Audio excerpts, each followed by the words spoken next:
Bonjour à tous, moi c'est Yera Marie, si c'est votre première fois, bienvenue. Cette chaîne nous donne des conseils, comment nous pouvons aider nos familles, nos frères, nos sœurs, nos parents. Nous parlons de tout, côté financier, amoureux, parental, tout ce qui englobe la famille, afin de pouvoir être moins stressé et pouvoir mieux fonctionner dans la société. Ok, si c'est votre première fois, bienvenue. Aujourd'hui, nous allons parler de peut-être 5 petites astuces pour aider les mamans.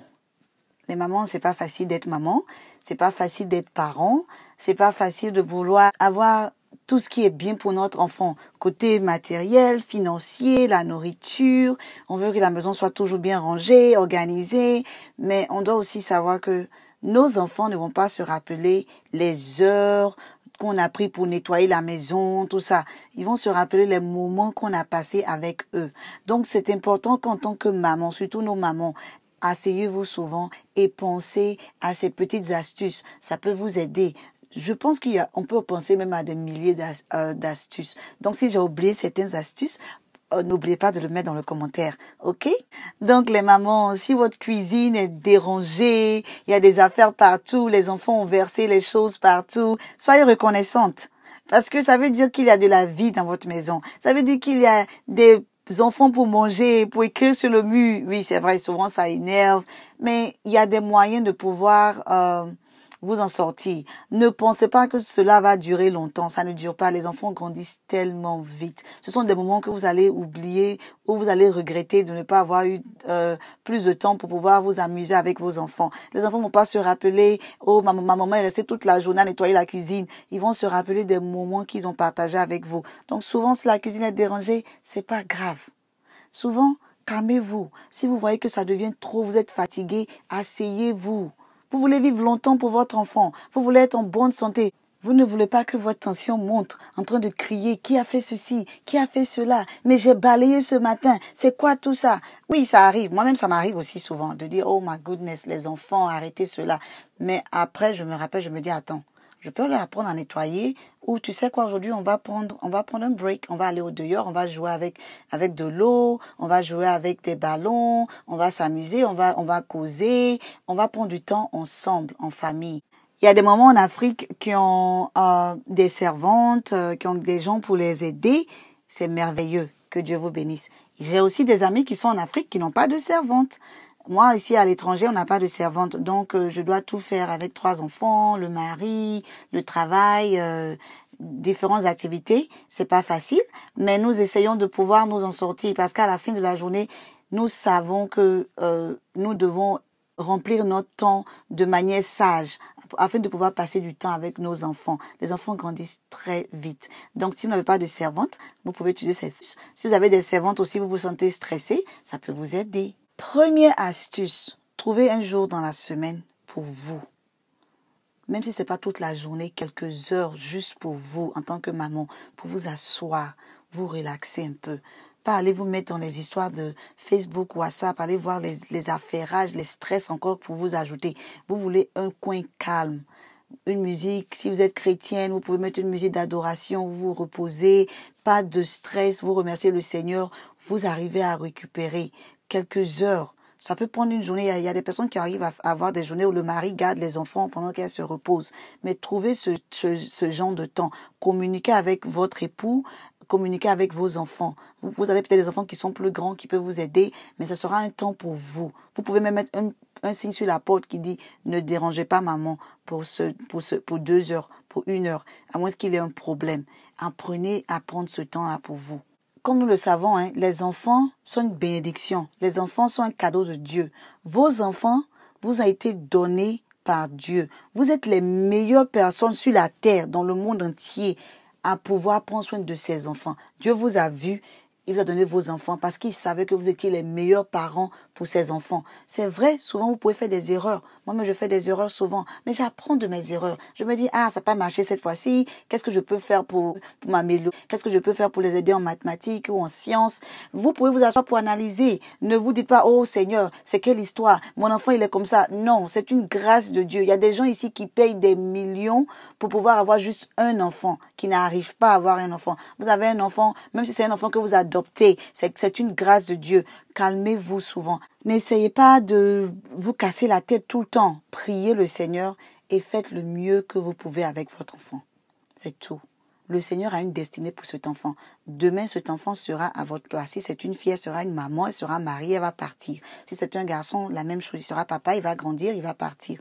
Donc, c'est important de comprendre que nous sommes là pour pouvoir les guider afin qu'ils puissent s'en sortir sur la terre. C'est pas facile, mais le Seigneur va nous aider. Deuxième astuce. Prenez un temps pour jouer avec vos enfants. Jouez.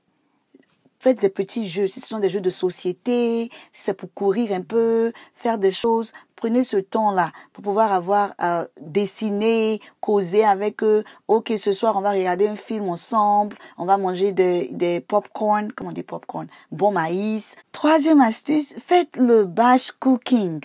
Essayez d'avoir une méthode pour préparer un jour dans la semaine où vous pouvez avoir des repas pour la semaine. Ça peut être même pour 2 jours, c'est pas grave. Mais au moins vous vous dites le lundi on va manger peut-être du riz, le mardi on va manger cela. Vous planifiez. Vous pouvez inclure les enfants dans créer cette atmosphère de batch cooking. Un enfant peut couper les oignons s'ils sont un peu plus grands. L'autre enfant peut découper si vous mangez de la viande ou le poisson. Vous mettez tout ça ensemble pour pouvoir au moins se préparer, faire bouillir les affaires. Souvent même vous faites derrière la sauce si vous avez le temps pour congeler certaines choses. Ça va vous aider aussi. Et puis le batch cooking, c'est cuisiner malin.